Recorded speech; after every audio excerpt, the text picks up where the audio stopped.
buat apa gitu. Betul. Paling itu Pak Ustadz. Jadi kita yang seleksi juga gitu. Benar. Walaupun kita harus silaturahim dengan siapapun ya Pak Ustadz, tapi kalau saya ngerasa kalau gini kok gini mulai agak tahu gini gitu sih Pak Ustadz. Jadi ya Pak Ustadz, yang paling terasa itu ya memang sejak kita berusaha menjaga sholat itu Pak Ustadz, itu ngaruh banget ke mindset ya Pak Ustadz. Pastinya kan kehidupan jadi lebih teratur ya Pak Ustadz. Ya, apalagi kita juga selalu mengusahakan untuk menghidupkan sunnah Rasul. Betul. Gitu ya Pak Ustadz.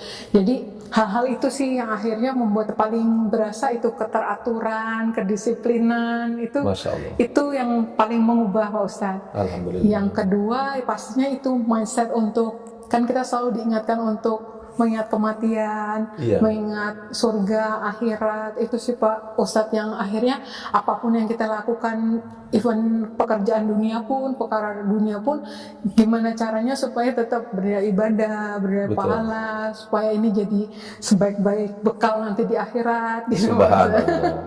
Itu mungkin yang kerasa banget. Luar biasa ya. Jadi sangat terasa perbedaan dulu dengan sekarang ya. Tapi dari aura wajahnya saya udah terlihat beda memang dokter. Ya, udah kelihatan wajahnya bukan wajah ustazah sudah ini. Ya, ini adalah pengaruh wudu, pengaruh sholat, pengaruh mindset juga. Jadi ada di Quran itu Bu Dokter, orang yang rajin ibadah itu kata Allah apa? Simahum fi wujuhihim min athari sujud. Di wajah mereka itu ada terlihat bekas-bekas sujud kata Allah. Jadi memang itu tidak bisa dibohongi. Kita dengan mudah membedakan antara orang yang ahli ibadah dengan tidak. Dari wajahnya tidak bisa dibohongi itu. Dia boleh menyembunyikan sesuatu, tapi kalau kita sudah bicara tentang aura, itu tidak bisa dibohongi. Aura. Jadi Bu Dokter ini Masya Allah, aura kesolehannya itu luar biasa. Ya, ini adalah pengaruh wudu dan mindsetnya tadi sudah terbentuk. Jadi sekarang ini tidak lagi mengejar dunia ya. Kalau dulu-dulu, waduh, program dunianya luar biasa ya. Resolusi pencapaian ya gitu Pak Ustadz ya. Begitu ya. Harus nanti bisa begini, harus punya ini misalnya. Sekarang ya itu apa yang tabungan sesungguhnya kan yang nanti kita sedekahkan, yang di akhirat gitu. Terus harta yang kita punya dihisap sumbernya dari mana, bahkan bukan sumbernya aja dipakai untuk apa gitu ya Pak. Jadi ya itulah yang bikin jadi lebih hati-hati dan lebih tenang bawahnya ya. Betul Pak Ustadz. Iya. Ya memang ya sebagai orang yang hidup di dunia ini ya tetap saja kita butuh dunia. Tapi jangan sampai dunia masuk ke dalam hati kan begitu. Betul Pak Ustadz. Allah sendiri mengatakan dalam Al-Quran Bu Dokter, wabtaghi fima ataqallahu ad-darul akhirah wa la tansa nasibaka minad dunya wa ahsin kama ahsanallahu ilaik. Artinya itu kejarlah, capailah kebahagiaanmu di akhirat nanti. Tapi ingat, jangan pula engkau lupakan nasibmu di dunia ini kata Allah. Jadi Islam itu mengajarkan keseimbangan. Ya bagaimana ya dalam doa kan ada dikatakan di surat Al-Baqarah itu, faminan nasi may yaqulu rabbana atina fid dunya wa ma lahu fil akhirati min khalaq. Ada model-model manusia kata Allah. Ya kalau berdoa mintanya cuma dunia saja. Nah orang yang semacam ini tidak dapat bagian di akhirat nanti. Tapi yang bagus itu wa minhum may yaqulu rabbana atina fid dunya hasanah wa fil akhirati hasanah wa qina adzabannar. Seimbang dia. Dia bermohon kepada Allah, ya Allah, berikanlah kepada saya kebahagiaan di dunia ini dan juga kebahagiaan di akhirat nanti dan jauhkan aku dari api neraka. Jadi Islam ini memang mengajarkan keseimbangan, tapi porsinya seimbang itu bukan berarti 50-50 kan Bu Dokter? Karena akhirat itu abadi, dunia ini adalah sementara. Maka yang dikatakan seimbang bukan berarti 50-50. Seimbang itu adalah 95 dengan 5. Kan gitu. Jadi 55% itu adalah akhiratnya, 5% saja dunia. Karena di dunia sebentar saja kita begitu ya. Nah sebelum Bu Dokter ini dapat hidayah, pernah tidak punya pemikiran seperti itu? Artinya orientasinya akhirat, pernah nggak? Sebenarnya ada pemikiran itu Pak Ustadz, tapi kan di Islam ini detail ya Pak Ustadz, detail sekali, benar-benar di hari ketika sakaratul maut, setelah itu apa, step-stepnya itu kan clear gitu Pak Ustadz. Jadi itu sih yang akhirnya karena gambaran itu clear gitu, jadinya juga apa ya, kita jadi tahu apa yang harus disiapkan juga lebih clear kalau menurut saya gitu. Kalau dulu ya tahu juga apa yang dilakukan juga untuk Tuhan, gitu-gitu, arahnya ke sana, tapi nggak sedetail ketika di Islam. Itu sih Pak Ustadz yang kerasa. Subhanallah. Jadi sekarang itu Bu Dokter mempelajari Islam ini banyak dari mana sekarang? Belakangan ini ya sebenarnya saya masih ikuti semua kajian Pak Ustadz, termasuk yang paling banyak pasti komunitas-komunitas mualaf itu pasti ya. Yang terakhir lagi ada alhamdulillah dapat beasiswa fikih kedokteran yang lagi fikih kedokteran ya? Maksudnya itu online atau? Online sih Pak Ustadz, masih gitu. online. Dari mana itu? IBOS, Islamic Business Online School. Oh begitu. Kemudian yang terakhir ikut kajian Ustadz Abu Basam Umar Mita, itu biasanya kan series itu Pak Ustadz, itu jadinya lebih banyak ikutin itu sih Pak Ustadz. Masih online semua gitu ya, betul ya. Kelas-kelas itu sih kelas juga yang kemarin sama Teteh Khadijah juga masih berlangsung juga. Ada kesulitan tidak belajar Islam ini? Misalnya belajar Al-Quran, belajar fikih, ada kesulitan tidak? Iya, ada juga Pak Ustadz. Namanya dari luar ya Pak Ustadz. Betul. Terus ke Al-Quran gitu ya, terutama juga Masya Allah ya, Allah menjaga Quran sedemikian rupa, termasuk dengan tajwidnya. Iya, subhanallah. Iya.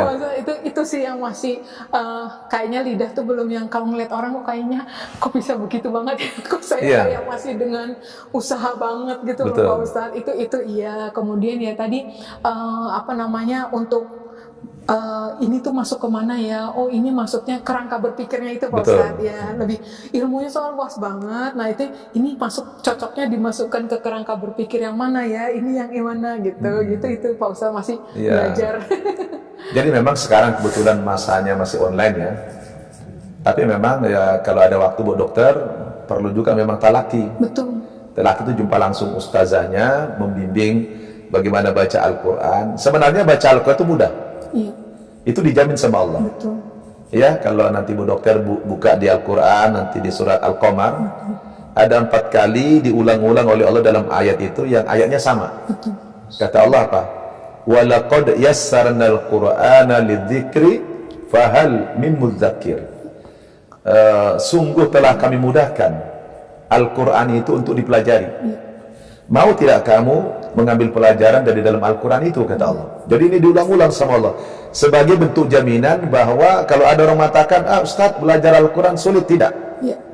Saya dulu Bu Dokter punya pengalaman di awal-awal masuk Islam dulu.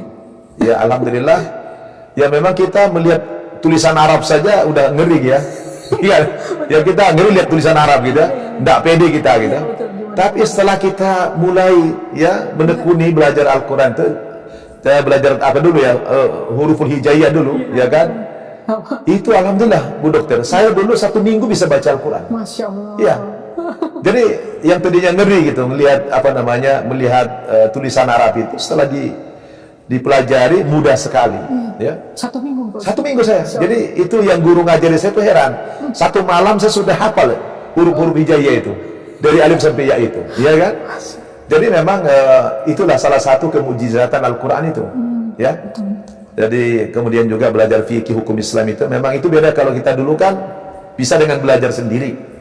Tapi kan Islam ini memang literaturnya berbahasa Arab. Jadi kalau tidak ada guru yang membimbing ya, memang sedikit agak kebingungan kita. Apalagi di Islam ini kan ilmunya luas, tidak sempit. Belum lagi nanti banyak pemahaman-pemahaman, belum lagi nanti banyak tafsirnya, ya kan? Belum lagi banyak aliran-aliran ya. Mungkin Bu Dokter agak bingung nggak lihat ada aliran ini, aliran itu, bingung nggak kira-kira selama ini? Ya kirain dulu tuh kita cuma yang kelihatan banget. Hanya satu aja gitu ya? 2 ya Pak Ustadz ya? 2 ya? Tahunya dulu kan kayak ada yang besarnya Muhammadiyah, NU gitu. Oh gitu ya? Iya. Ternyata kalau kita masuk lagi ke dalam banyak sektenya. Iya, banyak sektenya itu. Iya, itu sih gitu. Iya, kayak itu sebenarnya organisasi lah. Ya, Muhammadiyah itu organisasi, bukan Islam ya. Bukan, iya, tapi dia berasaskan Islam itu aja gitu kan. Tapi memang mualaf itu memang cenderung agak bingung. Iya kan, apalagi dengan tata cara yang beda-beda. Ada orang yang sholat Allah Akbarnya begini, ada yang Allah Akbar begini, ya. Nah, kalau kita tidak ada guru yang membimbing mungkin agak bingung, Bu Dokter ya. Betul, Pak Ya, Ustadz. tapi alhamdulillah Bu Dokter ini rajin membaca sepertinya ya. Ya, di tengah kesibukan dinas di pemerintahan ya kan, masih ada waktu untuk belajar di weekend, belum lagi ngurusin anak gitu ya. Ini libur yang dibawa emang buku juga, Pak. Buku juga gitu ya, alhamdulillah. Nah, sedangkan Bu Dokter sekarang lagi mau nulis juga nih tentang apa ya? Tentang apa itu bukunya? Enggak sih Pak Ustadz, sebenarnya lebih pingin tentang perjalanan ini spiritualnya ya. Ini ya termasuk kan karena saya kekuasaan keilmuannya tentang dokter gigi mungkin yang agak mengenainya tentang gigi yang mungkin dikaitkan dengan sunnah tinjau Islam itu sunnah Rasul ya. Tadi makanya fikih kedokteran ya alhamdulillah mungkin bisa menguatkan ya Pak Ustadz ya. Gitu Alhamdulillah. sih. Alhamdulillah luar biasa ya. Tapi di awal-awal dulu saya ikutin di video itu, Bu Dokter sepertinya cobaan di awal berislam itu berat ya. Berat sekali ya. Alhamdulillah. Tapi tidak usah diucapkan kembali, tapi berat ya memang ya di awal itu dulu ya. Iya. Dulu sih rasa udah ya gelap gitu Pak Ustadz. Nanti gimana gitu, nggak gitu tahu ya. lah. Gitu ya. Tapi Allah berikan jalan keluar yang terbaik ya. Masya Allah. Iya. Memang begitu Bu Dokter. Dalam Al-Quran kata Allah katakan begini, dalam surat Al-Ankabut itu ayat 2 dan 3, A'udzubillahi minasyaitonirrajim. Ahasiban nasu ayutsraku ayyaqulu amanna wa hum la yuftanun. Adakah manusia mengira bahwa mereka dibiarkan saja mengaku-ngaku saya telah beriman kepada Allah, ya saya telah masuk agama Islam, saya sudah mengucapkan 2 kalimat syahadat, ya wa hum la yuftanun, padahal mereka belum diuji imannya sama Allah Subhanahu wa taala. Jadi memang menurut Al-Qur'an itu adalah sebuah keniscayaan, sebuah keharusan. Setiap orang yang sudah menyatakan beriman kepada Allah itu harus siap-siap menghadapi cobaan iman. Gitu kan? Nah, sebenarnya bukan cuma kita yang diuji sama Allah. Wa laqad fatanna alladhina min qablihim fala ya'lamanna Allahu alladhina sadaqu wa la ya'lamanna al-kadhibin. Sungguh orang-orang yang beriman sebelum kamu dulu itu juga diuji imannya sama Allah Subhanahu wa taala. Iya kan? Apa tujuan ujian iman itu? Sebenarnya hanya pembuktian saja. Fala ya'lamanna Allahu alladhina sadaqu, supaya Allah tahu siapa di antara kamu yang benar-benar serius beriman itu. Oh, kalau aku uji kamu begini, istiqomah tidak? Nah, kira-kira begitu. Wala ya'lamanna al-kadhibin, dan siapa yang dusta? Kadang-kadang baru diuji sedikit aja udah goyang imannya, udah murtad lagi gitu ya. Jadi sebenarnya ujian iman itu harus dalam rangka untuk menseleksi siapa yang benar-benar beriman, siapa yang tidak. Jadi begini, seperti pohon itu. Jadi orang yang beriman seperti pohon. Dia makin tinggi, pohon itu menjulang ke langit sana, yang makin besar goncangan angin. Kan gitu. Nah, kalau takut digoncang angin, jangan menjadi pohon yang tinggi. Silakan menjadi rumput. Nah, tidak digoncang angin memang, tapi diinjak-injak orang. Jadi ada risiko juga. Menjadi pohon yang tinggi ada risikonya, menjadi rumput juga ada risikonya. Daripada diinjak-injak jadi hina, mending jadi pohon yang tinggi sekalian kan gitu. Jadi beriman yang istiqomah, insya Allah ya kita tahu. Oh, ini ujian iman dalam rangka untuk menseleksi apakah saya ini benar-benar beriman kepada Allah atau tidak. Mungkin kan di awal-awal dulu banyak orang mungkin meragukan, Bu Dokter ya. Saya pun dulu begitu, ini jangan-jangan menyusup ini, jangan-jangan berpura-pura ini. Mungkin Bu Dokter merasakan nggak begitu? Betul Pak Ustadz. Ada nggak yang kira-kira orang mencurigai, jangan-jangan nanti ini menyusup, ada nggak? Banyak banget Pak Ustadz. Banyak juga ya? Iya, kalau dari keluarga mungkin dikira apa ini punya, ada rencana menikah lagi dengan orang pria Islam. Atau misalnya karena saya PNS, apa untuk ngejar jabatan, misalnya gitu Pak Ustadz ya, dan sebagainya. Saya kadang suka cuma jawab ini aja, jawab santai aja, maksudnya jangankan kalian heran ya, saya sendiri aja heran. Kenapa saya bisa seperti ini gitu ya? Karena memang nggak, kalau ditanya motivasinya apa, nggak ada motivasi karena nggak merencanakan juga Pak Ustadz sampai sejauh ini. Jadi bagaimana Bu Dokter merespon semua itu? Santai aja sih Pak Ustadz. Iya, karena kan maksudnya tadi karena orientasinya udah beda gitu, kita cuman tujuannya cari ridho Allah ya, udah nggak butuh lagi validasi atau pembelaan untuk manusia gitu kan. Gitu udah kayak nggak masa bodoh lah kira-kira gitu ya. Saya nggak butuh penilaian manusia kira-kira begitu ya. Nanti toh kalau kita betul ya nanti terbukti sendiri. Kalau kita salah pun juga akan terbukti sendiri. Nah, mungkin pemirsa kita juga penasaran ini Bu Dokter. Sekarang pasca berislam ini bagaimana respon keluarga? Oh iya. Orang tua terutama? Iya, alhamdulillah. Sekarang saya tinggal punya mama, papa udah meninggal tahun lalu. Itu alhamdulillah. Meninggalnya belum muslim ya? Belum. Masya Allah. Iya. Itu beliau udah kondusif sih Pak Ustadz, alhamdulillah udah istilah support ya, saya sudah menerima. pergi berdakwah pun izinnya sudah jelas gitu. Saya lagi kesini ke masjid ini itu dan nggak apa-apa gitu. Terus saya misalnya udah urusan anak-anak beres, saya sampai malam masih harus denger kajian atau belajar atau nulis, itu baca juga nggak dipermasalahkan gitu ya. Itu pagi-pagi juga udah ada kajian, habis subuh juga nggak masalah juga. Jadi penuh dengan kajian online gitu ya? Iya, alhamdulillah. Alhamdulillah luar biasa ya. Kalau online ini jadi kita bisa ikut banyak ya Pak Ustadz. Benar. Dan kita dari kamar saja mengikutinya ya. Betul. Sambil santai gitu ya. Di jalan betul. Dan sebagainya. Dan kalau boleh tahu, anak-anak bagaimana sekarang? Respon terhadap mamanya begini gimana? Iya, alhamdulillah anak-anak juga sejauh ini juga mereka bisa saya lihat respon-responnya positif juga gitu ya. Tapi belum ikut Islam ya, belum ya? Belum, sampai sejauh ini belum. Nah itu kadang ya mereka mungkin melihat ya Pak Ustadz, melihat kayak misalnya ada orang seperti apa, terus dia lihat kok saya cuma bereaksinya seperti apa. Betul. Ada anak saya yang nyaut, soalnya kayak dia ngomong sama kakaknya gitu ya, because mommy is Muslim kak, katanya gitu. Karena kok kayak kakaknya kayak bilang, kok mami cuman gitu doang misalnya, kok aku nggak marah gitu maksudnya. Misalnya kayak ada orang kenapa tapi kok saya misalnya negurnya tuh pelan atau nggak marah gitu. Adanya yang jawab, because mami is Muslim gitu. Itu saya kira kok dia bisa ngomong gitu ya, berarti dia lihat gitu. Padahal saya juga nggak kepikiran tuh kenapa gitu, karena terus ternyata mereka bisa nilai itu karena akhlak seorang Muslim, berarti gitu kan gitu ya Pak Ustadz. Itu alhamdulillah sih, kadang hal-hal seperti itu sih, hal-hal kecil yang mudah-mudahan gitu ya Pak Ustadz dimudahkan dapat hidayah Islam. Ya. Tapi bagaimana dari segi berpakaian misalnya, kan sepertinya Bu Dokter ini kan langsung drastis berubah ya. Dari cara berpakaiannya, tadinya tidak berhijab. Ini bagaimana kesan keluarga, teman-teman di kantor, kolega yang lain, perubahan yang drastis begini, bagaimana respon mereka? Iya, sering ditanya sih Pak Ustadz. Kadang juga yang sudah Islam berlari, aduh malu nih, udah lama nggak ketemu kan, ketemu saya udah kayak gini gitu kan. Terus sedangkan misalnya mereka belum berhijab atau apa, itu kadang, aduh malu, masa kalah sama Ica gitu-gitu. Sering ada yang gitu. Tapi saya pikir juga, ya mungkin kan proses tiap orang beda-beda gitu kan. Kalau saya waktu itu berpikirnya, saya udah membuang 36 tahun saya kemarin tuh dengan istilahnya sia-sia dengan kemaksiatan lah ya, maksudnya dengan nggak seseorang betul aurat saya gitu. Terus kalau sekarang saya tanggung-tanggung gitu kan, saya waktu itu berpikirnya ketaatan yang sebagian sama dengan ketidaktaatan gitu buat saya gitu. Sempat mama juga bilang, ya udah nggak apa-apa masuk Islam, tapi ngapain kok udah pakai kerudungnya nggak modis lagi yang gede-gede yang itu misalnya gitu kan.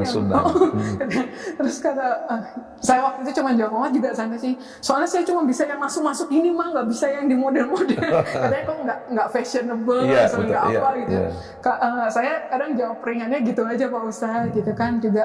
Tapi sebenarnya lebih ke tadi sih gitu. Terus juga betul Pak Ustadz, makin rasa malu juga gitu ya. Kadang dulu kayaknya nggak pakai kaos kaki juga nggak apa-apa. Ini kalau pun lagi habis wudhu gitu, belum pakai kaos kaki lagi gitu, gak nyaman ya? Itu kayak udah nggak pakai apa-apa gitu rasanya gitu ya. Jadi itu walaupun masih belajar ya Pak Ustadz, masih nggak sempurna juga. Kadang di kantor kan juga nggak bisa pakai yang panjang banget gini gitu kan. Oh, ke kantor nggak boleh begini? Tapi saya udah pakai yang model gamis. Model gamis ya. Jilbabnya cuman nggak boleh yang langsung slobok ini kan Pak Ustadz, harus yang kain yang gitu. Tapi juga alhamdulillah sih bisa nutup dada sih boleh gitu. Cuman nggak bisa yang panjang banget gitu kayaknya. Sejak kapan Bu Dokter berpakaian begini? Jadi waktu saya masuk Islam, tapi belum pada tahu saya masuk Islam. Itu tahun 2020 ya masuk Islam ya? 2020. Itu saya baru, yang saya bisa lakukan, saya lakukan Pak Ustadz. Jadi tadinya pakai seragam tuh di bawah lutut, tangan 3/4, itu saya ganti model gamis. Terus udah pakai kaos kaki, tapi belum pakai kerudung. Nah begitu, saya pikir nanti saya ketahuan, saya tinggal pakai kerudungnya. Begitu. Gitu kan. Jadi sejak itu Pak Ustadz, jadi sekitar seminggu sejak saya berada di pesantren Umi Iren, waktu itu sempat diamankan di rumah di pesantren Umi Iren. Seminggu di sana kalau nggak salah Pak Ustadz. Baru berpakaian gini ya? Baru pakai tutup, iya. Nyaman sejak saat rasanya. itu, alhamdulillah gitu. Sampai sekarang ini udah nggak dibuka lagi ya? Udah nyaman ya? Ya. Jadi kadang suka tanya, nggak panas, rambut nggak rontok, apa ketombe segala macam. Alhamdulillah enggak ya gitu kan. Terus kalau tanya panas, ya panasan mana lah nanti sama api neraka. Ya maksudnya gitu kan. Jadi ya udah cuman modal nggak mikirin nanti gimana kalau gini nanti gimana, enggak sih, lebih karena Allah suruh begitu ya udah dilakuin gitu, samina wa atona ya insya Allah gitu Pak Ustaz. Wah ini sudah Islami banget ya, cara bicaranya Bu Dokter udah luar biasa ini ya, bahasanya seperti sudah puluhan tahun yang lalu berislam tuh, luar biasa. Alhamdulillah kita bangga sekali lah, senang. Jadi di lingkungan pergaulan sehari-hari itu mensupport ya. Alhamdulillah Pak Ustaz. Alhamdulillah. Kebanyakan muslim lah saudara, teman-teman ya. Kalau di kantor betul. Kalau kantor banyak muslim, juga di lingkungan rumah juga sih Pak Ustadz sebenarnya, walaupun ya ada masih tetangga yang non muslim gitu. Tapi juga saya juga Pak Ustadz juga yang menentukan pergaulan saya. Iya gitu, betul. Karena kan itu ngaruh sekali ya Pak Ustadz. Kalau kira-kira itu nggak membawa kita ke jalan ketaatan, ketakwaan, ya buat apa gitu. Paling itu Pak Ustadz. Jadi kita yang seleksi juga gitu. Walaupun kita harus silaturahim dengan siapapun ya Pak Ustadz, tapi kalau saya ngerasa kalau gini kok gini mulai agak tahu gini gitu sih Pak Ustadz. Jadi ada hadis mengatakan begini Bu Dokter, al-mar'u ala dini khalilihi falyanzur ahadukum man yukhalilu. Jadi seseorang itu kata Nabi sangat bergantung kepada agama sahabatnya, ya bergantung agama temannya. Maka hendaklah kamu perhatikan kepada siapa kamu berteman. Ya betul. Jadi kalau kita berteman dengan orang baik-baik, walaupun background kita tidak baik, jadi baik. Betul, Masya Allah. Kita ini baik, tapi ketika berteman dengan orang tidak baik, ya tidak baik juga lama-kelamaan. Jadi benar, jadi Bu Dokter ini sudah tepat sekali ya, menentukan pilihannya. Saya harus berteman dengan siapa itu kan hak pribadi. Iya betul. Ya kan? Ya kalau saya bergaul tidak manfaat, membawa saya kepada kemaksiatan, buat apa? Karena kan juga rasanya ini Pak Ustadz, jangan sok kuat dulu lah gitu ya Pak Ustadz. Kayak mungkin ada yang bilang, ayo kembali lagi untuk mendakwakan yang dulu gitu.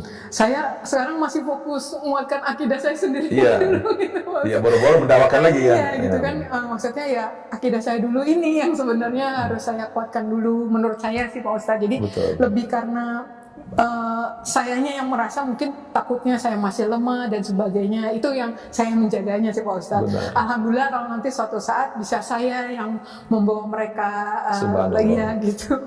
Luar biasa.